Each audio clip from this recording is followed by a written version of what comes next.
Selamat pagi teman-teman dan Ibu. Izinkan kami dari kelompok 8 mempresentasikan hasil dari kerja kelompok kami, yaitu audit dan sistem manajemen lingkungan di PT Brokol Energy. Next. Adapun tim kami dari kelompok 8, yang pertama ada Adan Andre Wijaya dengan NIM 132001, atau Lina Hawa dengan NIM 13201007, Alvin Gemilang dengan NIM 13201008, Liam Tubagus dengan NIM 13201030, dan saya sendiri Mega Samprot dengan NIM 13201043.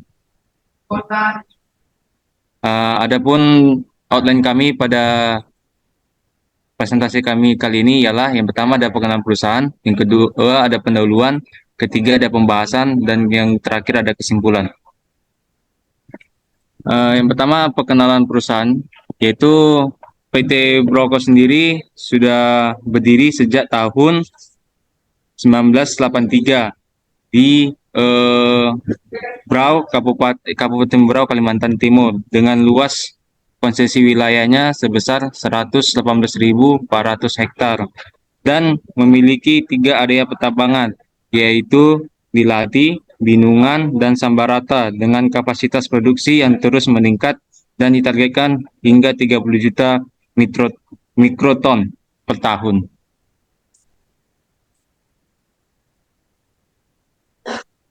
Berikutnya ada Next. pendahuluan. Yang pertama ada sistem manajemen lingkungan atau SML, yang merupakan sistem manajemen yang digunakan untuk menjadwalkan, menerapkan, dan memantau kegiatan yang berlangsung dengan tujuan meningkatkan kinerja lingkungan. Pemantauan pada setiap kegiatan yang berlangsung ini sangat membantu dalam mengidentifikasi dan juga menilai risiko yang disebabkan oleh suatu kegiatan yang berlangsung di sebuah perusahaan. Di PT Brokol Energy sendiri melakukan upaya dalam konservasi sumber daya alam. Untuk mewujudkan upaya pelestarian lingkungan serta sumber daya alam, maka diterapkan sistem manajemen lingkungan yang membantu dalam memantau kegiatan yang berlangsung di PT Brokol Energy. Dengan adanya pemantauan kegiatan melalui SML, maka dapat diidentifikasi risiko akibat suatu kegiatan. Ketika risiko dapat diidentifikasi, maka dapat dilakukan upaya pencegahan maupun penanganan, sehingga efek yang dapat menimbulkan risiko terhadap lingkungan maupun risiko terhadap kesehatan pekerja dapat diminimalisir dan terkontrol. Pemantauan kegiatan ini juga sangat membantu dalam pembuatan HIRA-DC yang berguna untuk menentukan, menilai, dan mengendalikan aspek lingkungan yang disebabkan oleh kegiatan yang berlangsung di PT Brokol Energy. Yang kedua, ini penerapan SML di PT Brokol. Dalam menjalankan kegiatan operasional pertambangan, baik eksplorasi maupun eksploitasi, PT Brokol senantiasa mematuhi peraturan perundang-undangan di bidang lingkungan hidup. Sesuai dengan komitmen tersebut, seluruh kegiatan operasional pertambangan di PT Brokol selalu berpedoman pada Rencana Kerja Teknik dan Lingkungan Tahunan atau RKTTL, agar perusahaan dapat mengelola dampak dari kegiatan operasional terhadap kawasan yang terganggu. Sejalan dengan komitmen PT Brokol yang diimplementasikan melalui kegiatan operasional yang berpedoman pada RKTTL, maka luasan pembukaan hutan untuk eksploitasi batubara tidak terlalu besar dibandingkan dengan luasan konsesi yang diberikan kepada perusahaan. Di pengelolaan keanekaragaman hayati dilakukan dengan kebijakan untuk meminimalkan luas lahan yang terganggu oleh aktivitas pertambangan.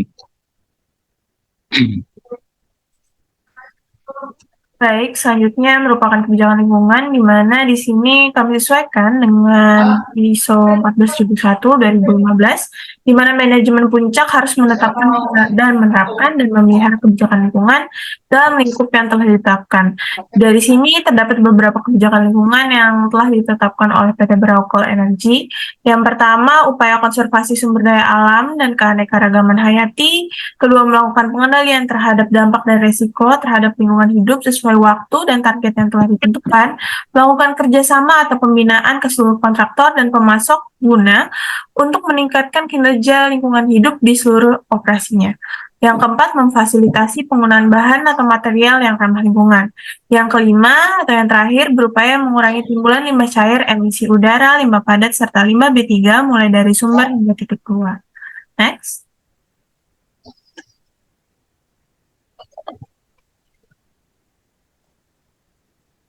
Selanjutnya masuk ke dalam aspek lingkungan, di mana aspek lingkungan sendiri, kalau misalnya kita merujuk kepada jurnal-jurnal terdahulu, merupakan unsur dari suatu kegiatan atau produk ataupun jasa dari organisasi yang berinteraksi atau dapat berinteraksi pada lingkungan. Hal ini menyebabkan aspek lingkungan ini memiliki dampak bisa positif maupun negatif. Di sini terdapat 4 proses atau 4 kegiatan. Yang pertama ada lampu TL, yang aktivitasnya gunanya untuk penerangan dilakukan secara rutin, di mana aspek lingkungannya adalah konsumsi energi.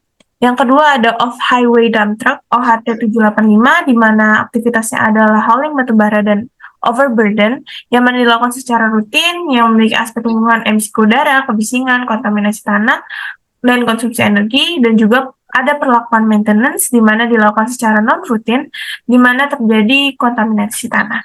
Sedangkan yang ketiga terdapat proses ekskavator, di mana aktivitasnya adalah pengerukan atau getting batu bara dan overburden yang dilakukan secara rutin, di mana untuk aspek lingkungannya mirip dengan off-highway dump truck OHT 785. Hal ini dikarenakan keduanya sama-sama kendaraan yang digunakan pada proses batu bara. Untuk aspek lingkungannya sendiri mirip, yaitu emisi udara, konsumsi energi, kebisingan, kontaminasi tanah.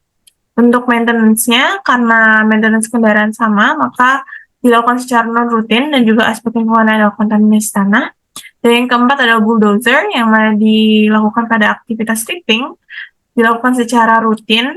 Untuk aspek lingkungannya sama seperti ekskavator dan off-highway dump truck, yaitu emisi udara, kontaminasi tanah, konsumsi energi, dan kebisingan, di mana juga dilakukan maintenance secara non-rutin yang memiliki aspek lingkungan kontaminasi tanah. Bisa di next.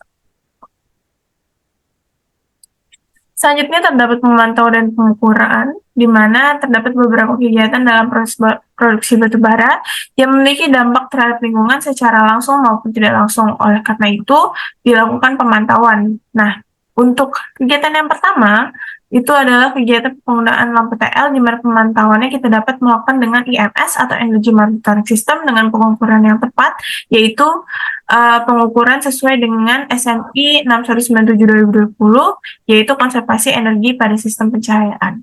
Next.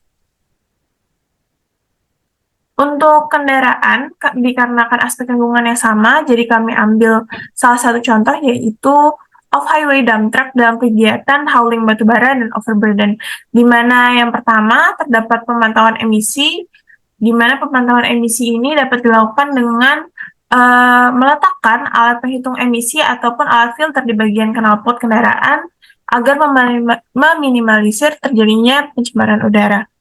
Untuk pengukuran emisi sendiri, untuk sumber bergerak, dapat dilihat di SNI 19718/2005 dengan alat menggunakan smoke opacimeter. Next. Selanjutnya ada juga pemantauan kebisingan, di mana pemantauan kebisingan dapat dilakukan dengan menggunakan sistem monitoring kebisingan untuk kendaraan. Dan untuk pengukuran kebisingannya sendiri menggunakan sound level meter, di mana menggunakan SNI 8427/2017. Selanjutnya untuk kontaminasi tanah sendiri dilakukan pemantauan tanah, di mana pemantauan dilakukan dengan prosedur pengujian pH tanah sesuai dengan penggunaan meliputi peralatan, bahan, cara pengujian dengan alat pH meter. Untuk pengukuran tanah sendiri dilakukan dengan SNI 6787/2015, yaitu metode uji tanah dengan pH meter, proses penetapan. Metode pengujian ini meliputi pengukuran pH tanah untuk keperluan lingkungan. Next. Selanjutnya, yang terakhir adalah pemantauan energi, di mana karena dump truck ini menggunakan konsumsi energi dari bahan fosil, di mana kami lakukan pemantauan, yaitu dilakukan dengan melakukan analisis sistematis menggunakan energi dan konsumsi energi dalam lingkup audit energi yang ditentukan. Dalam pengukurannya dilakukan dengan menggunakan ISO 5002/2014. Oke, selanjutnya masuk ke identifikasi risiko dan peluang. Dalam proses produksi batubara sendiri ini terdapat beberapa kegiatan yang memiliki dampak terhadap lingkungan. Nah, untuk mengetahui dampak yang dihasilkan perlu dilakukannya identifikasi risiko dan peluang, serta dapat ditentukan langkah mitigasi yang baik terhadap dampak yang dihasilkan dari proses produksi batubara. Nah, identifikasi aspek dampak lingkungan ini dapat dilakukan dengan metode hazard identification, risk assessment and determining control atau KIRA DC.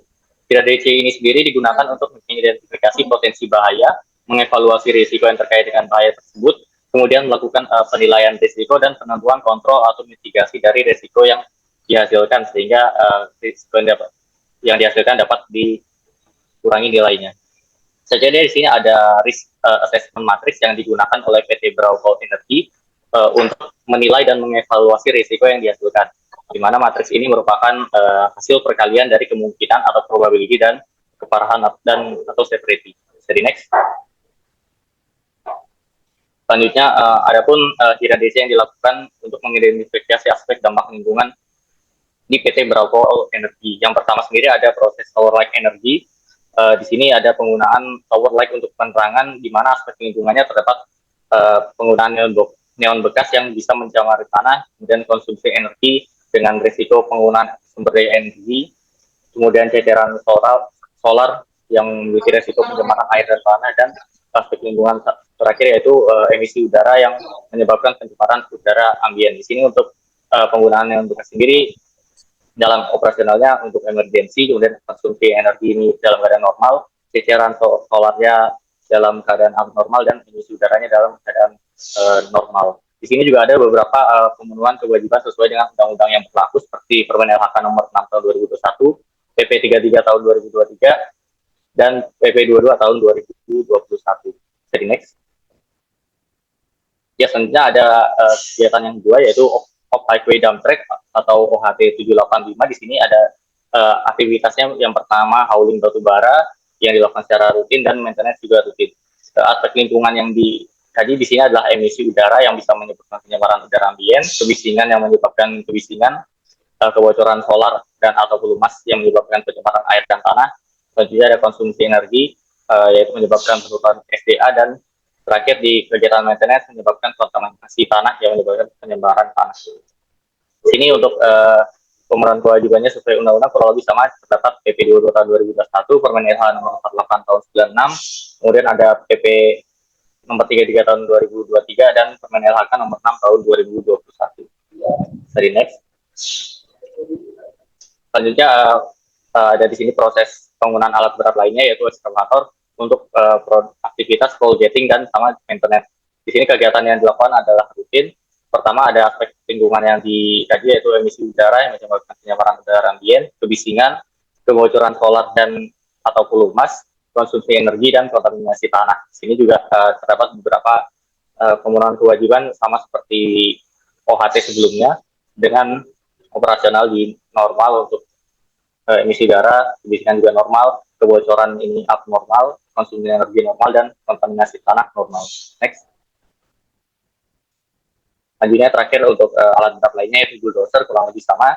Di sini ada emisi udara, kebisingan, kebocoran solar, konsumsi energi, dan kontaminasi tanah dari dua aktivitas yaitu rigging dan maintenance yang rutin dilakukan. Dari next. Ya, selanjutnya terdapat setelah kita melakukan identifikasi bahaya yang ada, kita melakukan penilaian untuk menentukan nilai risiko serta pengendalian atau mitigasi kontrol yang bisa dilakukan oleh PT Braucol Energy. Yang pertama, terdapat beberapa macam untuk mitigasi. Yang pertama secara administrasi, yaitu salah satunya dengan pengumpulan limbah B3 ke TPS, kemudian ada melakukan penghematan penggunaan dengan tidak melakukan idle time. Selanjutnya administrasi juga mengumpulkan limbah B3 ke dalam satu wadah, satu tempat. Kemudian secara engineering yaitu pengukuran emisi dari udara yang dihasilkan power light. Kemudian ada pengukuran emisi udara yang dihasilkan dump truck. Selanjutnya ada penggunaan APD yaitu memakai servak atau earmark. Kemudian administrasi berikutnya ada mengumpulkan limbah B3 ke dalam satu wadah ke TPS. Jadi next. Ya, selanjutnya kurang lebih sama di sini untuk berikutnya yaitu mitigasi dari proses penggunaan alat berat seperti ekskavator dan bulldozer. Mitigasi yang dilakukan sama sehingga dapat menurunkan nilai resikonya. Namun di sini masih terdapat beberapa nilai resiko yang termasuk kategori medium sehingga perlu dilakukan pengendalian dan juga lanjutan. Jadi next. Next lagi. Ya, selanjutnya di sini ada terdapat pengendalian lanjutan dari eh, beberapa kegiatan yang masih mendapatkan nilai risiko di kategori medium. Di sini salah satunya ada secara administrasi, yaitu kerjasama dengan pihak ketiga untuk pengolahan limbah B3, dan juga ada secara engineering, yaitu pemasangan filter udara. Kemudian terdapat juga selanjutnya di kerjasama dengan pihak ketiga untuk pengolahan limbah, kurang lebih sama. Jadi next. Ya, next lagi. Lanjut.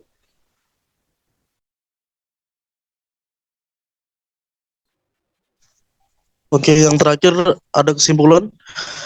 Jadi kegiatan yang mempengaruhi aspek lingkungan seperti penggunaan lampu tower light, off-highway dump truck dalam kegiatan hauling batu bara, ekskavator, dan bulldozer. Adapun aspek lingkungan yang dipengaruhi yaitu berupa pencemaran udara, pencemaran tanah, pencemaran air, penurunan sumber daya alam, dan kebisingan. Lalu poin kedua yaitu kegiatan inventarisasi vegetasi di lokasi yang akan dilakukan kegiatan pertambangan dan melakukan reklamasi dan revegetasi pada lahan bekas tambang, serta konservasi sumber daya alam keanekaragaman hayati sebagai pengaplikasian dan penerapan sistem manajemen lingkungan dan kebijakan lingkungan pada PT Brokol Energi. Terima kasih. Mungkin cukup sekian dari kelompok 8. Wassalamualaikum warahmatullahi wabarakatuh. Selamat pagi.